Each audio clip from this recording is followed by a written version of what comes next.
Bienvenidos amantes del subsuelo, bienvenidos a Charlando de Minas, el podcast en español para aprender e invertir en el mundo de los recursos naturales. ¿Te gustaría invertir en metales preciosos? En Andorrano Joyerías contamos con una trayectoria profesional desde 1968 y ofrecemos una amplia gama de productos físicos de inversión, monedas de oro, plata y platino, lingotes de oro y plata, Good Delivery certificados por refinerías LBMA. Realiza tu inversión en oro o plata de una forma segura en nuestras tiendas físicas de Cornellá de Llobregat, Barcelona o Bilbao. O bien visita nuestra web www.andorrano-joyería.com. Bienvenidos a un nuevo capítulo de Charlando de Minas, el único podcast en español de inversión minera. Hoy tenemos el placer de tener otro capítulo de los que me gustan, de economía, con nuestros colaboradores habituales. Con Josep Ramón Aleixalà, economista, Strategic Investment Manager, docente y divulgador, y Dani, creador del canal Dragón Oro Plata, pozo de conocimiento en general, porque habla de todo, pero que destaca su visión macroeconómica, numismática e inversión en metales. Chicos, ¿cómo estáis? ¿Cómo ha ido el verano? Buenas tardes, pues muy bien, ¿no? Ya podemos decir que esta noche a las 3 de la madrugada dejará de ser verano y estaremos ya en el otoño, con lo cual pues ya queda todo más que olvidado, al menos lo que es el tema vacaciones. Luego vienen otras cosas que también son muy interesantes. Por mi lado también todo muy bien, terminando septiembre y entrando en octubre, un mes la mar de interesante en redes, ¿no? Con Sí. con mucho cachondeo al respecto de será en octubre y todas estas cosas. Veremos a ver si efectivamente será o no será, o qué será. Perfecto, de esto hablaremos hoy largo y tendido.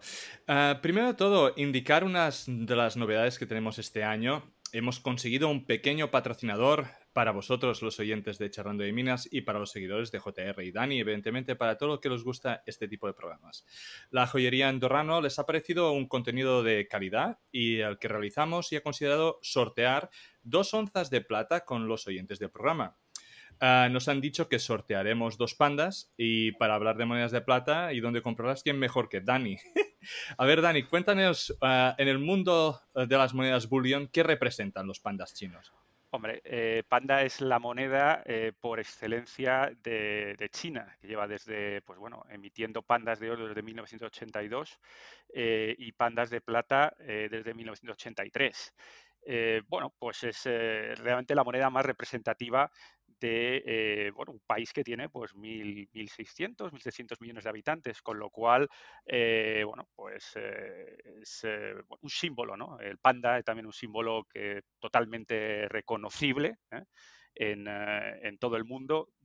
O sea, es muy coleccionable. Yo diría que es la colección más coleccionable. La gente se vuelve auténticamente loca por sus pandas y realmente muy atractivo en mano. Yo, para mí también, en momentos en los que el spot de plata y de oro puede tener esos altibajos, sobre todo con las partes bajas, bueno, pues es una moneda que realmente conserva muy bien el valor en euros o en dólares, ¿no? Una moneda siempre muy a tener en cuenta para inversión.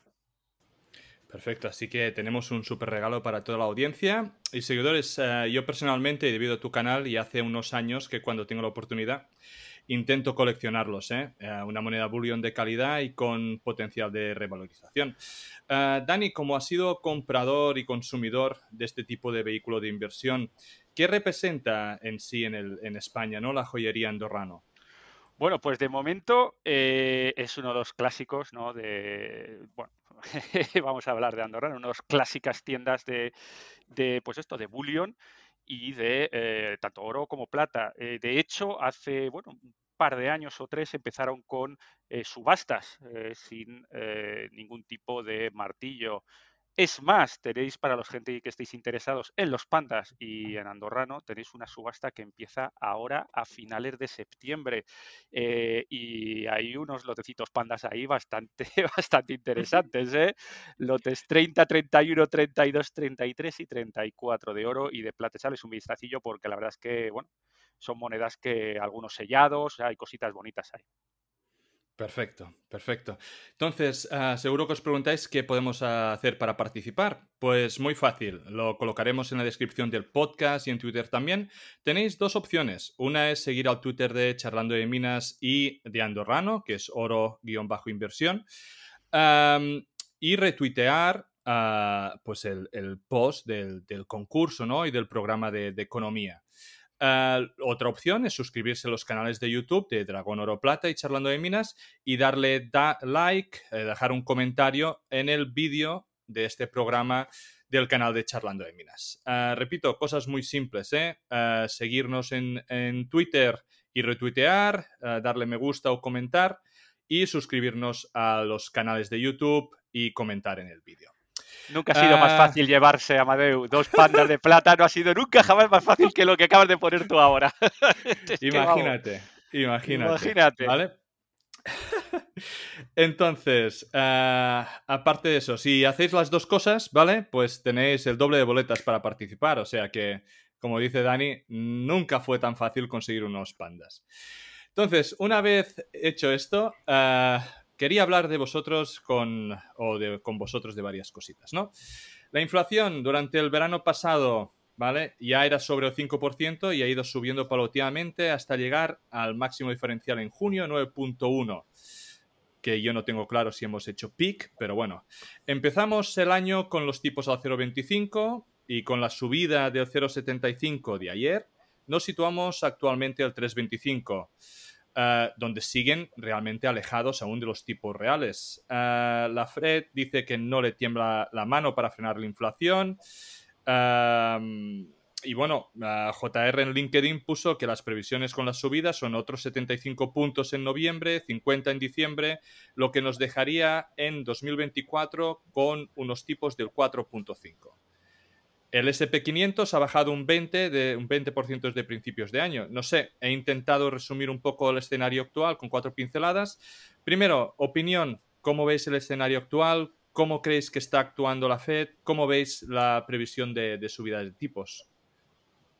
Yo aquí distinguiría claramente de lo que está pasando en Europa en cuanto a inflación de lo que está pasando en Estados Unidos. En Europa tenemos inflación bien hasta final de año por el tema de los costes energéticos debido al importante incremento del precio del gas por la guerra por la invasión de Ucrania por parte de Rusia.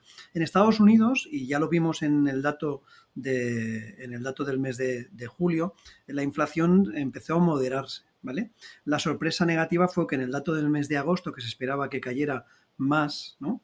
Al final no cayó tanto, cayó mucho menos. Y la inflación subyacente, es decir, la que viene después, la que no incluye aquellos productos que son más volátiles, que serían evidentemente la energía, productos petrolíferos, derivados del petróleo y alimentos que son muy volátiles, bueno, pues la inflación subyacente sigue subiendo. Eso quiere decir que lo que está pasando es que ha permeado, ¿no? Es como un gran río con afluentes, pues los afluentes ya se están llenando de agua y eso significa que la inflación ya es persistente, empieza a ser persistente y empieza a arraigar en toda la cadena de productos y de servicios. Y eso es lo que preocupa realmente a la Reserva Federal.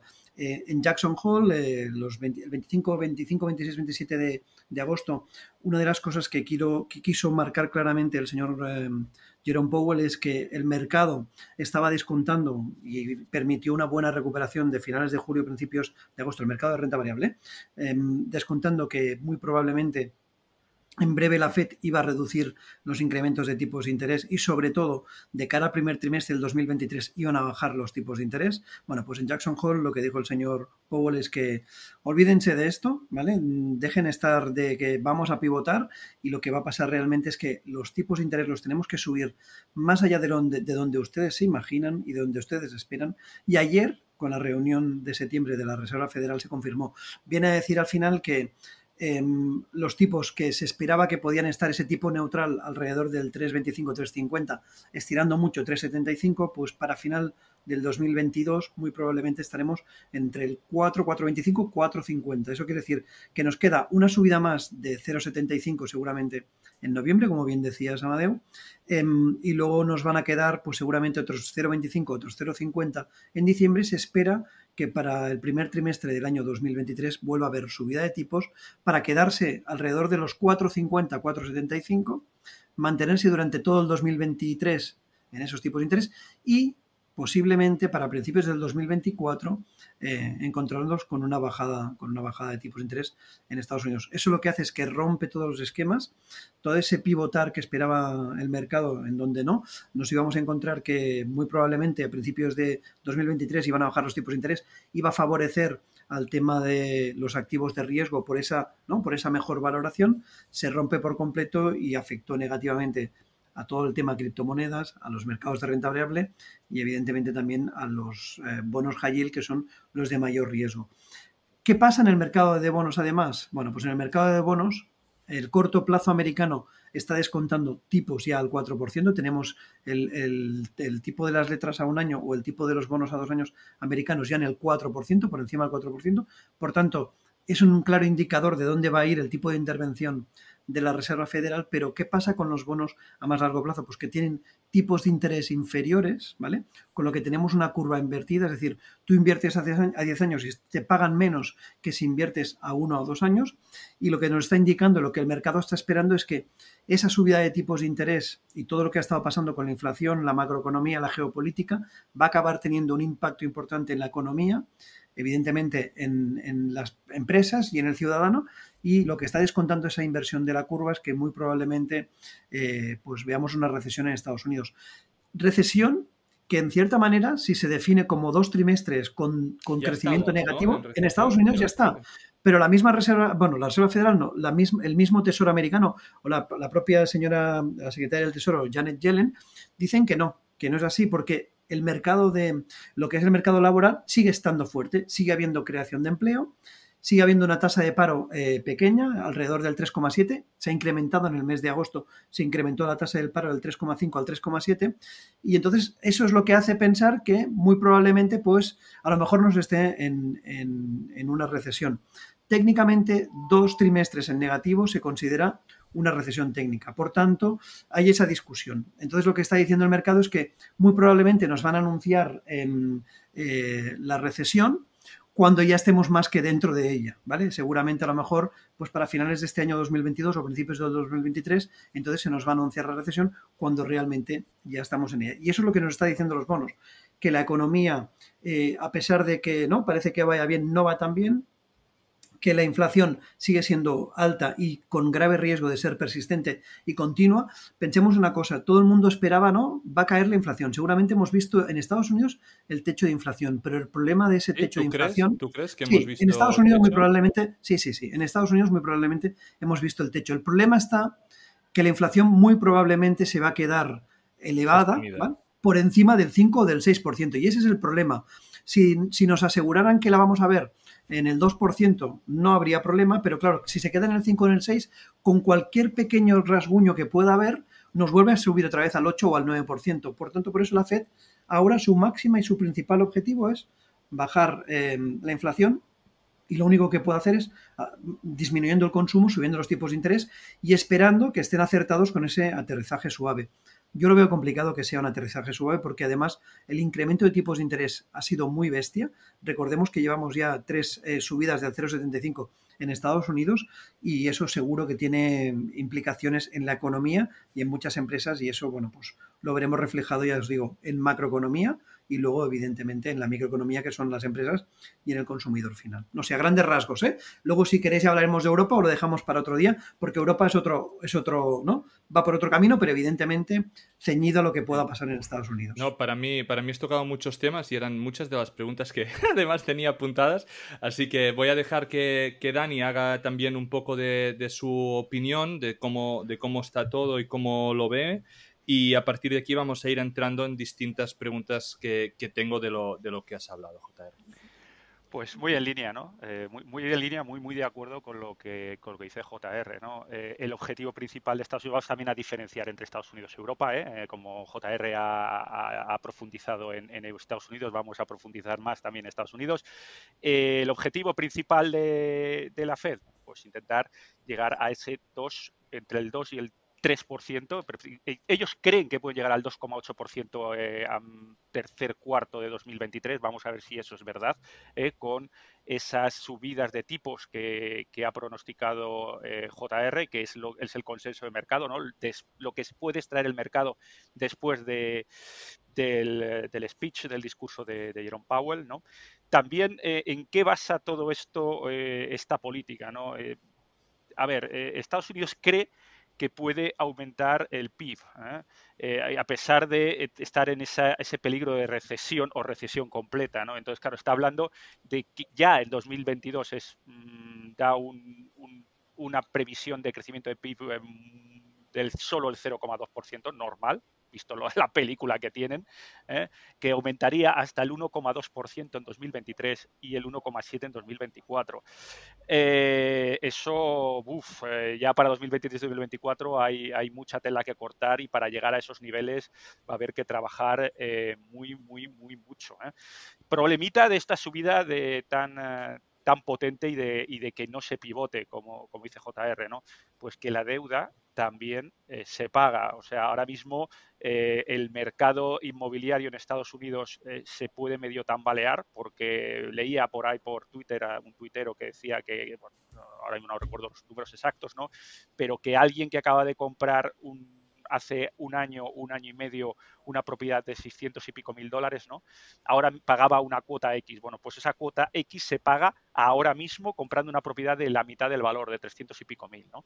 Que dices, madre mía. Con lo cual el sufrimiento, si ya hoy es potente en las cuotas de la gente que tiene deudas, en las cuotas incluso de las tarjetas de crédito, pues lo que puede ocurrir con estas subidas consecutivas que se aventuran, pues significa pues mucho más dolor, ¿vale? Mucho más dolor. La verdad es que con mucho cuidado. Luego también JR ha tocado una parte de empleo, ¿no? Yo, bueno, he vuelto hace un mes de Estados Unidos y lo he podido comprobar in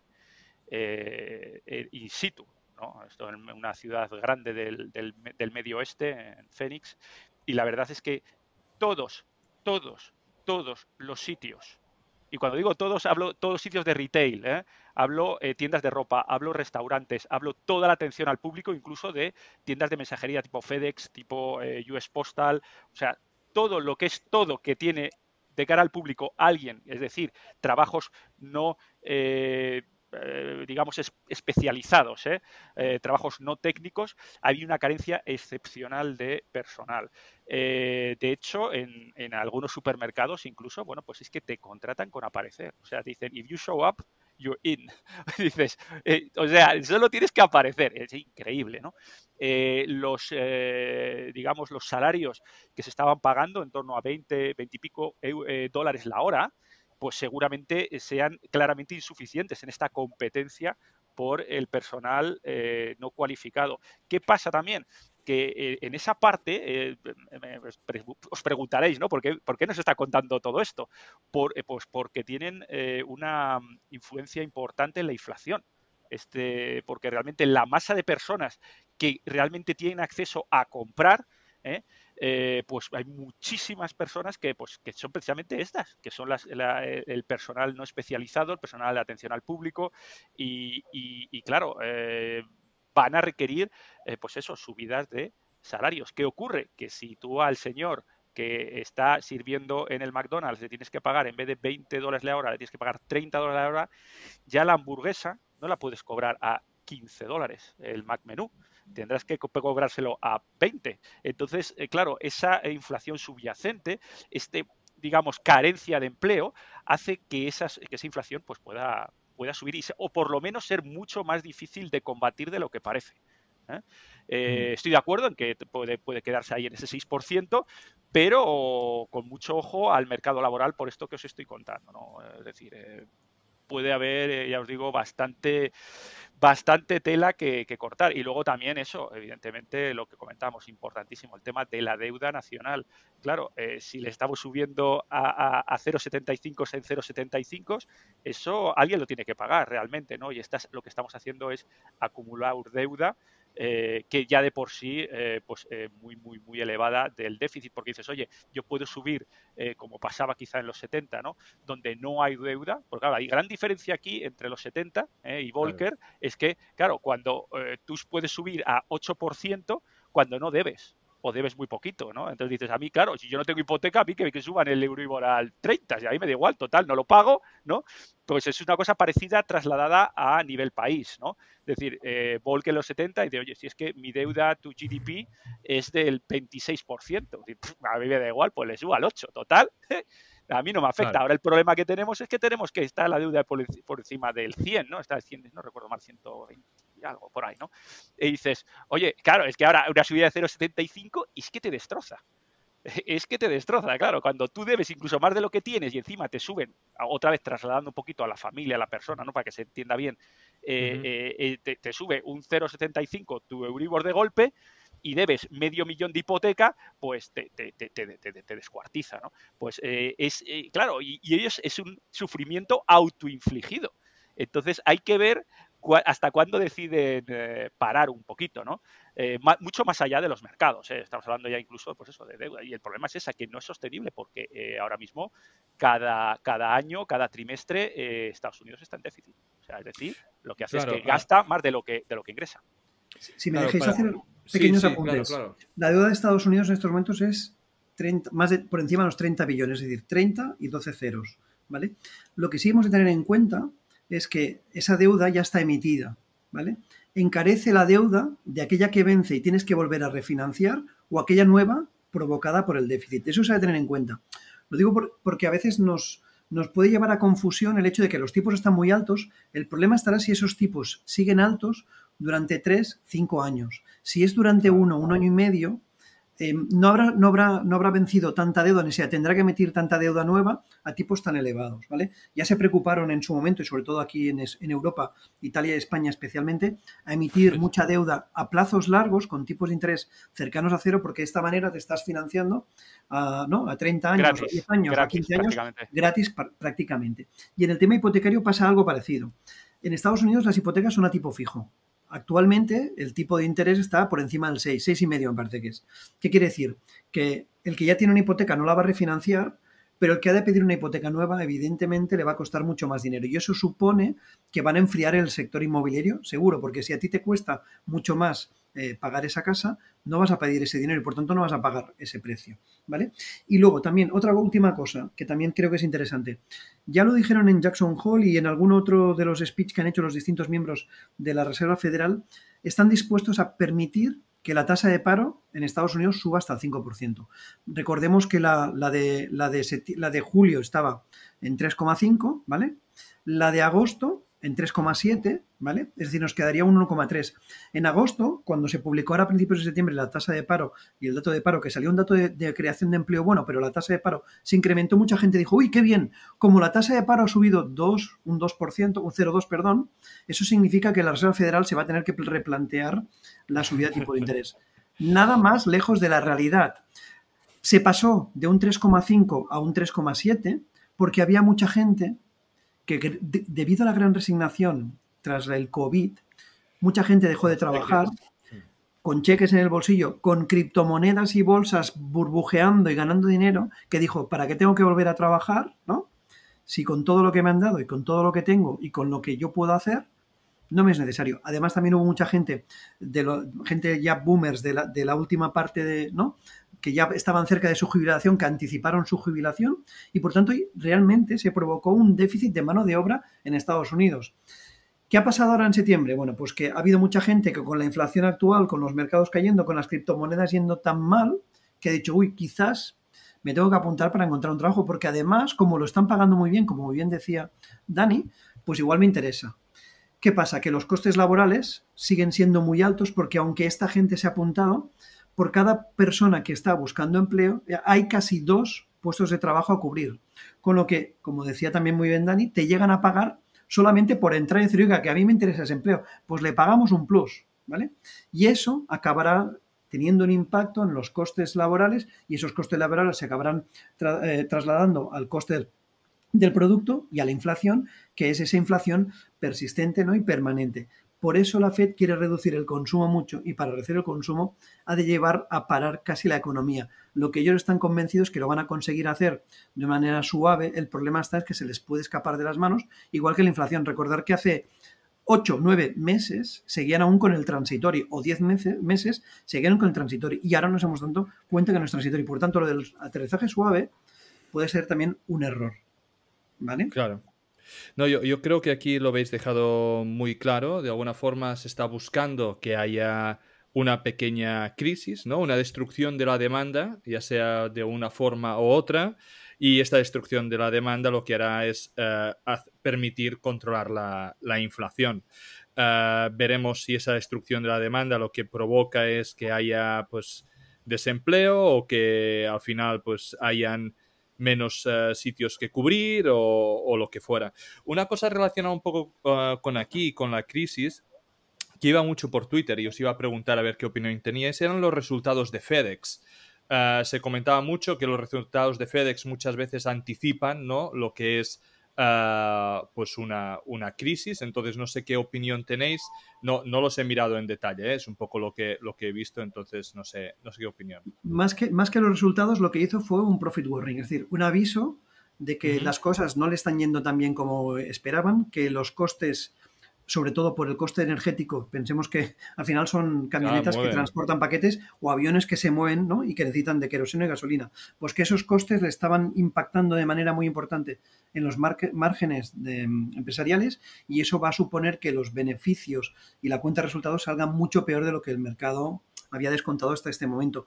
Cierto es que hace no muchos años se consideraba que FedEx, ¿no?, las compañías esas de transportes, al final eran una especie de semáforo que nos indicaba cómo estaba la economía americana. Si el semáforo se nos ha puesto en rojo, ¿no?, y una empresa como puede ser FedEx puntera en este sentido, porque al final transporta un montón de paquetería, un montón de productos en todos los Estados Unidos, en todo el mundo, te está diciendo esto, pues te está indicando que otras muchas compañías van a tener problemas. El ejemplo está en que FedEx, el día que hizo ese profit warning, lo hizo de la noche, creo que fue de un jueves a un viernes, pues el viernes cuando cotizó llegó a caer un 21% y es una de las caídas más importantes de FedEx en los últimos 40 años, con lo cual nos estaría dando, ¿no?, ese aviso o esa alarma de lo que puede estar pasando en la economía americana y en las empresas americanas.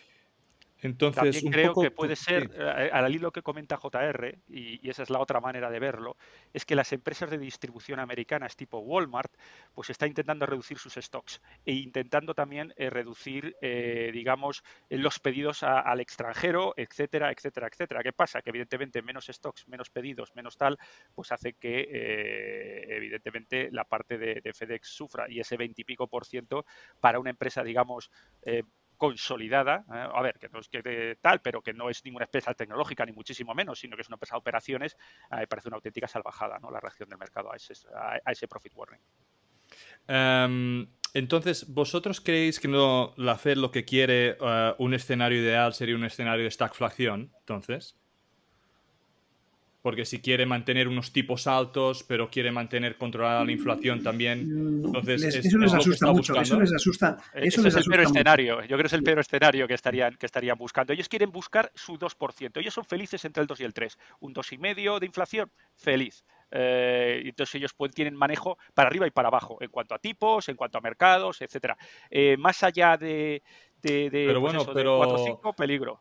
Claro, pero JR decía, puedo que tengamos una inflación controlada sobre el 5. Tenemos unos tipos 4,5, 4 no sé qué. Si esto se mantiene todo 2023, ¿no?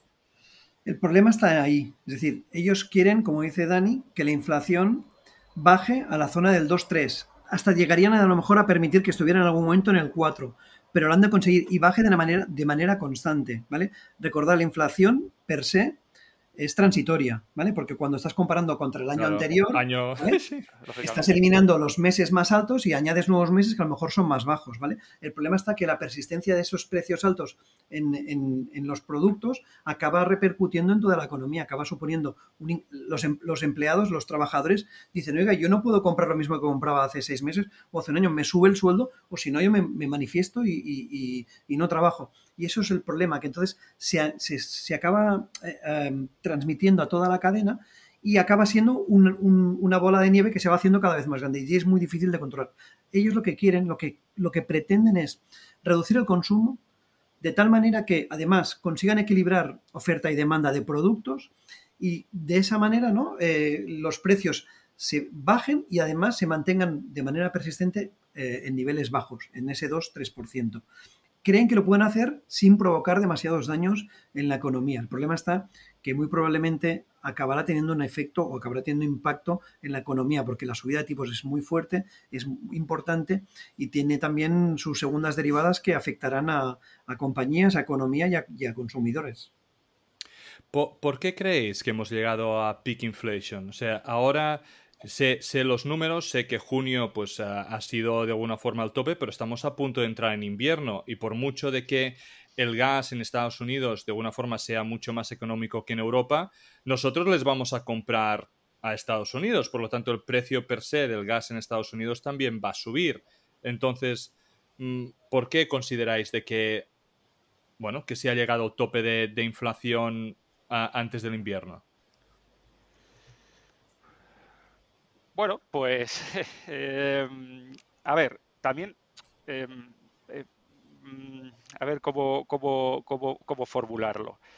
En teoría, nosotros tenemos esto de un 8%, y esta subida de tipos lo que hace, en teoría, es que, en teoría, en la práctica, debe bajar o debe intentar contrarrestar esta inflación. Luego también está, fijaos, en la potencia que tiene el dólar index, el DXY, ¿vale? Que está en máximos históricos de siempre. Imaginaos, o por un momento, ¿no?, en el cual, en esta situación de dólar index de máximos, te suba otro 1% la inflación en Estados Unidos. Es ingobernable para el resto de los países en cuanto a deudas, etcétera, etcétera, etcétera. Yo creo que aquí es importante ver también esa parte del dólar index, la fortaleza salvaje del dólar y también la escasez de dólares que, en teoría, hay en el mercado para, pues eso, para el trading de commodities, etcétera, etcétera, etcétera. Y entonces esa fortaleza del dólar per se significa que, digamos, la inflación pues debiera contenerse o bajar. O sea, por lo menos es mi lectura. JR, ¿tú qué opinas? A ver, yo como soy macroeconomista y voy un poquito más allá, ¿vale? Os diría que olvidémonos de Europa. A Europa le queda inflación alta mínimo hasta finales de año. Veremos si luego va más allá, sobre todo impactado por el tema de la energía, el gas y todo lo que supone. Pero en Estados Unidos hay toda una serie de partidas que son claves para decir que la inflación americana ha tocado un pico. Y son, por un lado, la gasolina en 2 meses y medio ha caído entre un 30 y un 40% de su precio, ¿vale? El galón de gasolina, al bajar tanto de precio, evidentemente tiene un impacto directo en el consumidor americano seguro, ¿vale? Eso ha permitido que las confianzas del consumidor, por ejemplo, mejoraran en los 2 últimos meses, ¿vale? Luego, otra partida que también es muy importante es la partida de los autos, la compra de autos de segunda mano. De segunda mano, sí, un clásico. Ha caído y ya están en negativo, es decir, ahora estás comprando coches que tienen un precio inferior al que tenían hace un año. Pensar una cosa, los precios de los autos de segunda mano llegarán a subir a más del doble, es decir, que tuvieron un impacto muy importante y eso también tiene un impacto, evidentemente, en el dato de inflación. Luego el tema del dólar, como decía Dani. El dólar, si ellos tienen un dólar fuerte, les permite importar a precios mucho más bajos, ¿vale? Por tanto, eso permite comprar, ¿no?, productos fuera con un coste inferior. Como el dólar se ha seguido apreciando, ha permitido, pues eso, que esos costes por comprar fuera sean inferiores. Y luego, además, las commodities también se pagan en dólares, ¿vale? Y además, como hay esa sensación de que vamos a entrar en recesión, de que China sigue teniendo problemas y demás, las commodities, cobre, aluminio, madera, un montón de commodities han caído de precio y eso tenía un impacto. Por tanto, ya os digo yo que muy probablemente lo que es productos lo que es el precio de producción industrial en Estados Unidos se va a reducir seguro. El tema está que la inflación subyacente, que es la que acaba, ¿no? Es la que viene por detrás y acaba impactando en servicios, en costes laborales y demás, es la que tiene el peligro. Y lo vimos, ¿eh? La inflación que nos publicaron el 13 de septiembre, que era de agosto, la inflación subyacente subió, se esperaba que subiera de 5,9 a 6,1 y acabó subiendo a 6,3. La inflación general se esperaba que se quedara en el 8, ¿vale? Pero quedó en el 8,3 cuando veníamos del 9% en Estados Unidos, ¿vale? 8,5 el mes anterior, 9% 2 meses antes. Por tanto, en Estados Unidos es muy probable que hayamos visto el pico de inflación. Por todo eso, al ser una economía también mucho más abierta y mucho más flexible y liberal, permite que todos los impactos sean mucho más rápidos. En Europa estamos hablando de otra cosa. Pero eso no significa que nos encontremos que la inflación americana en 3 meses va a estar al 3, ni en 6, ni seguramente en un año. Y ese es el problema. Y por eso la Fed quiere que, evidentemente, sea como sea, se disminuya el consumo. Y por eso se enfadan cuando los mercados en julio y en agosto, sobre todo las bolsas, subieron y alguien dijo por ahí, los mercados no han entendido lo que estamos diciendo. No nos gusta que los mercados suban. No quieren que los mercados suban. Tampoco quieren que se desplomen. Pero sí quieren que se mantenga una tendencia más o menos bajista para que con ello disminuir la sensación de riqueza del americano y que éste consuma menos. Vamos a ver con el consumo de las navidades qué pasa. Porque además muchas compañías tenían un montón de stocks esperando unas navidades burbujeantes en cuanto a las compras y ahora se van a encontrar que a lo mejor el consumidor americano va a consumir mucho menos y van a tener que vender hasta por debajo del precio de coste. Ya lo veremos. Claro, esto es un poco, ¿no? Un poco como resumen y, bueno, ya vamos a hacer algún otro capítulo más adelante, pero la Fed, si va a seguir subiendo en noviembre, diciembre, es que no se espera un crash bursátil en octubre, como estábamos comentando antes off the record y que circula por las redes, y normalmente también hay el Christmas Rally, ¿no? Que veremos si este año se produce o no. Entonces, ¿cómo veis vosotros este otoño que, según las redes, pinta caliente? Porque la Fed no parece que vaya a actuar o que tenga en mente de que se vaya a producir ese crash que todo el mundo predice. Hombre, el tema también es un poco del SP500, como comentaba antes JR, es un tema de expectativas, ¿no? El mercado tiene expectativas en ciertas empresas, ¿no? En tema de consumo, en tema de beneficios, en tema de tal. Si ya está escuchando que la Fed, esto del consumo le viene mal, pues evidentemente, y que hará lo que necesario para que ese consumo, esa demanda interna se reduzca, de tal manera que digamos, seamos capaces, o sean capaces, mejor dicho, de llevar esa inflación entre el margen del 2,5 al 3, pues tomar buena nota. Entonces, yo entiendo que irá lateral bajista, SP500, buscando quizá una base en torno inicial, si no pasa nada raro, en torno a 3.500 aproximadamente, pero esto es como todo, estamos en un equilibrio tan inestable en los mercados a todos los niveles, tanto a nivel gubernamental como a nivel de control y manejo financiero, hablo macro, bancos centrales, etcétera, etcétera, a nivel socioeconómico, con guerras, con incidentes, con historias. Ahora mismo cualquier mínima, digamos, llamita puede ocasionar realmente y que nos vayamos a los infiernos. Ahora estamos, la cantidad de malas noticias que estamos viendo, no sé si es malas noticias, pero sí noticias que agitan el avispero, vamos a llamarlo así, no sé si son buenas o malas, pero sí que agitan el avispero, como por ejemplo lo que está pasando en Irán ahora mismo, ¿no? Que hay, lleva una semana ya de realmente tema social muy, muy complejo, ya sin entrar en si tienen razón, no tienen razón, pero simplemente el status quo que teníamos, pues ahora a lo mejor pues le están agitando, ¿no? ¿Qué puede pasar? Irán, bueno, pues tiene un montón de, pues eso, es decir, es complejo, o sea, yo veo, si no pasa nada raro, debiera estar por ahí rozando los 3.500. Ahora, si hay algo que haga encender la gasolina, pues puede ir mucho más abajo. No sé qué opina. JR, ¿qué nos cuentas? A ver, te has dejado también por nombrar, Amadeu, que a principios de noviembre tenemos las midterms en Estados Unidos. Se renueva una parte del Senado y una parte del Congreso y es importante porque si los demócratas pierden Congreso y Senado, los próximos 2 años de Biden pues se quedan en cero. No va a poder hacer nada. Pues si en Congreso y Senado tiene a republicanos, le van a tumbar todo lo que pueda decir. Lo que sí puede pasar es que toda esa geopolítica y todas esas cosas que quedan en el aire, no hemos hablado de Rusia y Ucrania, pero Sí, bueno, no, también. Luego también hay tela. toda una serie de desequilibrios y de desestabilizaciones en las repúblicas soviéticas, ¿no? En Ujú. Armenia, Azerbaiyán, ¿vale? Todas esas cosas que también son caldo de cultivo. Los resultados del tercer trimestre que se empezarán a publicar a partir del 7 de octubre, más o menos 7-8 de octubre. Seguramente en los resultados del tercer trimestre se empezará a ver ya una rebaja de las expectativas, pero sobre todo se empezará a notar que las compañías son muy pesimistas de cara al En el último trimestre. guidance. Sí, de cara al último trimestre. Pero también os digo, la Reserva Federal tiene una gran virtud y es que como constantemente tiene algún miembro que está hablando, juegan con el famoso forward guidance, ¿no? Es decir, juegan con el anticipar o el decir en voz alta lo que quieren que los mercados oigan y que los analistas ¿no? nos creamos. Entonces, Ujú.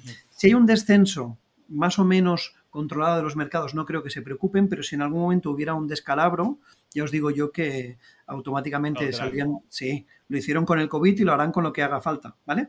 Ellos quieren que haya un descenso, pero que no haya un drama, ¿vale? Con lo que, bueno, veremos. Por eso hay algunas casas de análisis ya hablan de que a partir del 3300 en el SP sería una zona interesante para empezar a comprar y algunos hablan de que podríamos llegar a ver un 3000. Yo os digo, creo ciertamente que son niveles buenos para pensárselo. El tema está que de cara al 2023, y esto también va a ser muy clave, es tendremos los efectos y las consecuencias de todo lo que ha pasado durante el año 2022. Y ahí es donde podemos tener esa recesión que no sea una recesión suave, sino que sea una recesión mucho más profunda y entonces a lo mejor esos niveles que ahora nos pueden parecer atractivos, ¿no? 3.400, 3.300, 3.200 o 3.000 del SP, pues a lo mejor se quedarán caros. Pero eso ya seguramente sería para ese 2023 porque antes, como bien has dicho tú, Amadeo, tendremos, ¿no?, el final de año, seguramente ese Christmas Rally, o que algunas veces no se produce o se produce con menos Claro. intensidad, pero sí que es verdad que se intentará un poco apaciguar todo para tener un final de año más o menos tranquilo y de cara al año que viene, pues ya veremos lo que puede pasar. Dani, con todo este año, ¿no?, que hemos tenido con tipos reales realmente por las nubes, hemos visto la plata 18, el oro rozando los 1600. No sé, ¿qué es realmente? ¿La gente se cree que lo van a controlar, que no van a perder poder adquisitivo? ¿Por qué no están reaccionando los metales? Hombre, también, a ver, el driver más potente, o mejor dicho, los dos drivers, los dos mecanismos que hacen que el precio del oro vaya para arriba o para abajo, son principalmente los tipos de interés y el dólar index, ¿vale? Evidentemente, si a alguien le están ofreciendo puede comprar deuda americana al 4%, o al 5%, ¿por qué carajo va a comprar oro, ¿no? Esa sería la primera pregunta, ¿no? La primera tal. Y luego lo segundo, ¿no? Que evidentemente si tu dólar vale mucho en mano y puede comprar muchas cosas, ¿por qué vas a comprar oro, ¿no? Esas son las dos dudas, ¿no? O sea, los dos principales responsables de esto, ¿no? ¿Cuál es el tema también que tiene el oro? Que el oro se mueve bien en general en terrenos pantanosos, es decir, cuando hay trincheras, cuando hay cosas muy raras, cuando tal. Y entonces, oye, siempre es la última defensa. Ahora mismo, por ejemplo, y lo estamos viendo, para los bancos centrales, ahora mismo, su manera de reaccionar al dólar index, es decir, si el dólar index sube, las divisas nacionales bajan, ¿vale? O sea, relativamente al dólar. ¿Qué es lo que ocurre? Que claro, ellos para reaccionar ante esas bajadas solo tienen un par de opciones, ¿no? Una de ellas es subir tipos, actuar en la parte de, digamos, en la parte de pasivo, ¿no? O sea, subir tipos, es decir, reduzco la masa monetaria, que ese es un pasivo del Banco Central, o la otra parte, pues es vender activos en dólares, ¿no? Y uno de los activos en dólares que puede vender es el oro, aparte de deuda, etcétera, etcétera, Claro. etcétera, ¿no? Entonces, ahí, evidentemente, puede ser, va en contra de precio de oro, ¿no? Pero, vuelvo a repetir, los mercados, cuando las cositas se ponen duras y los mercados no están y de hecho estamos muy lejos de estar en crecimiento, ¿eh? El oro siempre aguanta el tipo mejor o casi mejor que cualquier otro activo, ¿no? Estamos hablando de bajadas por ejemplo, lo comenta JR, ¿no? Estamos esperamos niveles o posiblemente niveles entre 3,2, 3,3, yo digo 3,5, ¿no? Y eso que es prácticamente un 10, un 15% menos de ahora mismo de lo que tenemos, ¿no? El oro bajará un 15%, me cuesta verlo por debajo de 1.500, sinceramente, ¿eh? Y la No, es plata tiene destrucción destrucción total, ¿no? de... Sí, Yo sí, lo veo, o sea, es decir, dices, vale, cuidado, el activo no es que se vaya a compartir magníficamente, pero desde luego la, creo que va a ser la, mejor, va a ganar al la, SP500 la seguro, ¿no? En esta media, la situación. media de productores, no lo incluye sustaining cost, que no incluye absolutamente todo, estaba en 1.200 y el 90 percentil estaba en 1.600. Por lo tanto, si tú Y con bajas de los costes de 1.000, energía, claro, y con costes de energía crecientes, claro, que ahí es un driver brutal empezarán a para eso, cerrar ¿no? minas. Sí, normalmente tardan un poquito, no es tan fácil cerrarte una operación funcionando, pero sí Claro. que se iban a apretar los dientes y van a tener problemas muy graves, ¿sí? Sobre todo la parte de financiación, etcétera, ¿no? Luego, por otra parte, la plata es otra película distinta en el sentido que evidentemente es un metal industrial, evidentemente es mucho más sensible a las recesiones, al bajo consumo, o sea, a la bajada de la demanda, etcétera, es mucho más sensible. Pero a la vez es mucho más escasa y muchísimo más, ha sido muchísimo golpeada, muchísimo más. Es decir, está el precio muy, muy deprimido. Con lo cual, yo espero que se mantenga. De hecho, tanto el oro como la plata, ayer cuando Jerome Powell dio el discurso y tal, no solo aguantaron el tipo de manera Se subió estupenda, un sino que poco. además que subieron poco. Y eso es extremadamente importante, sobre todo en la parte de la plata. ¿Por qué? Por eso, ¿no? Porque realmente, al fin y al cabo, en metales industriales, pues lo tienes que tocar, como con el cobre, como con otros, ¿no? O sea, los papeles están bien, pero realmente tienes que tocarlo. Y los stocks de plata ahora mismo en COMEX son, creo Bajos. que bajísimos, bajísimos.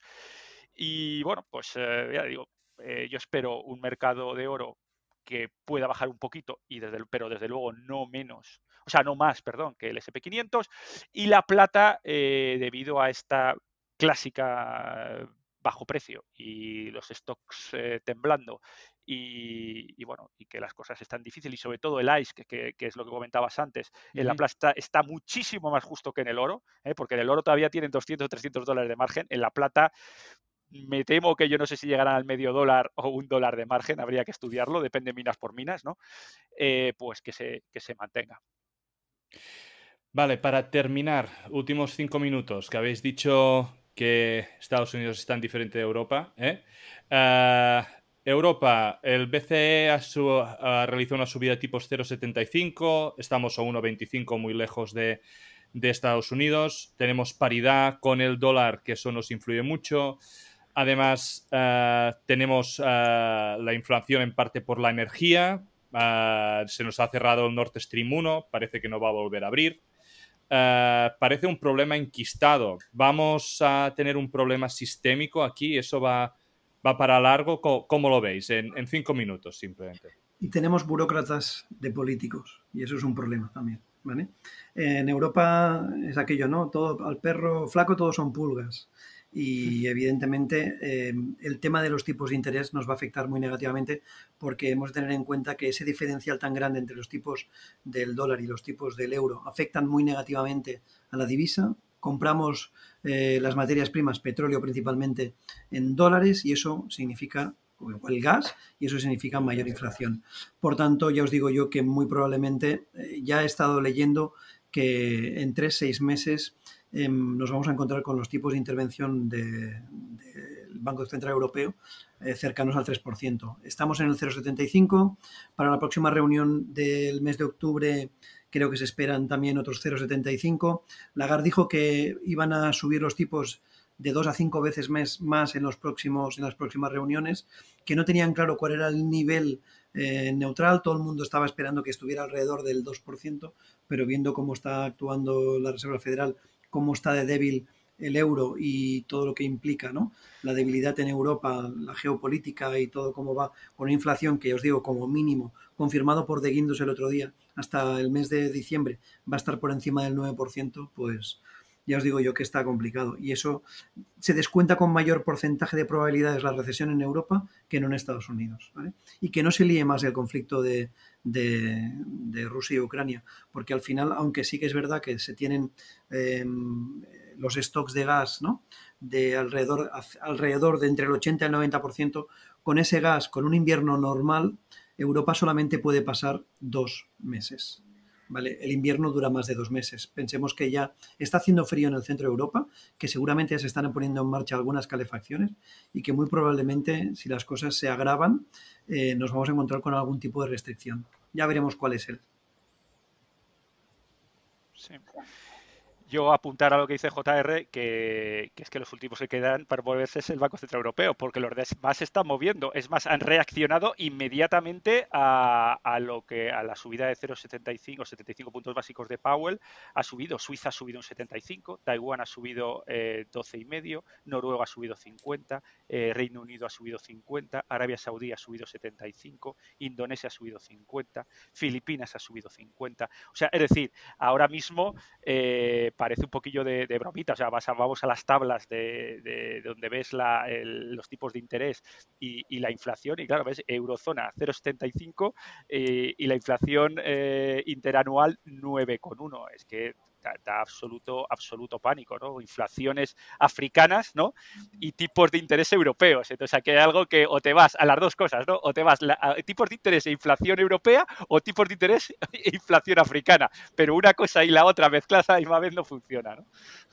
Y nos dejamos el experimento eterno de Japón. ¿Vale? Bueno, ese para hacer otro programa, Amadeo, apúntalo, porque lo que está haciendo Japón y lo que ha hecho ahora ha sido de increíble, ya empezando a intervenir hoy mismo, además, ¿no? JR ha sido, ¿no? Que le han metido una galleta de cuidado. No sé si eran 20 y pico de años que no había intervenido, hoy han intervenido ya no verbalmente, sino actuando, vendiendo seguramente dólares y comprando yenes, claro, para frenar la escalada. Claro, que es lo que comentábamos antes, ¿no? Que lo único que puede hacer un banco central, aparte de subir tipos, es de vender activos en dólares o vender oro, ¿no? Para controlar la pérdida, digamos, relativa de valor de su divisa frente a una divisa de referencia, ¿no? Entonces Japón está intentando actuar no, porque realmente no aumenta tipos, o no claramente, y entonces intenta actuar en el otro lado del balance, es decir, en los activos. Digo, vendo lo que tengo en dólares e intento revalorizar mi divisa. Pues muchísimas gracias. Se ha visto que estamos en tiempos especiales y qué mejor para estar en tiempos especiales que escuchar gente especial como vosotros. Un placer, como siempre, estar y tener la oportunidad de charlar, y muchas gracias y nos vemos pronto. Muchas gracias. Hasta pronto. Gracias. Fenómeno. Hasta luego. Este podcast no deja de ser un relato personal de mi camino para aprender en el mundo de la inversión de las materias primas. En este podcast vamos a intentar sacar contenido educativo, entrevistas con empresas y tesis de inversión para que juntos podamos aprender de este fascinante mundo del subsuelo. Si crees que el contenido vale la pena, por favor dale me gusta, suscríbete al canal y compártelo. Soy Amadeo Bonet, bienvenido a Charlando de Minas.